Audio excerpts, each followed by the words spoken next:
You can now set a time limit for someone to complete a Microsoft Forms quiz or survey. Let's see how.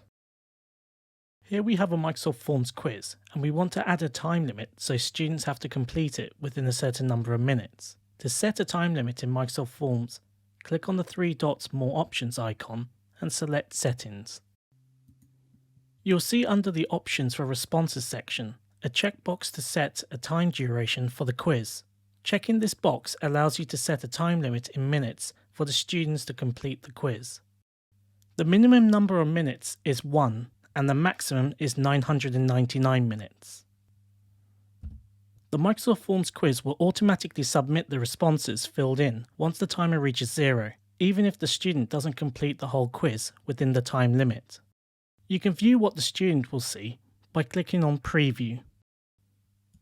When the student has clicked on the link to the Microsoft Forms quiz you share with them, it will display these instructions stating that the quiz is timed, and it will display the number of minutes allocated to it. It also warns the student that their answers will be submitted once the timer runs out, even if they haven't finished the quiz. The timer begins once the Click to Start button is selected. You'll see the number of minutes remaining is always shown at the top. Once the timer reaches 0, the Microsoft Forms quiz will be automatically submitted. The teacher can then mark the responses or check the responses and then post the scores to the student.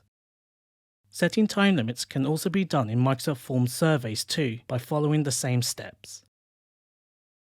Click on the Watch Next option to learn how you can use branching in Microsoft Forms to produce differentiated questions in quizzes.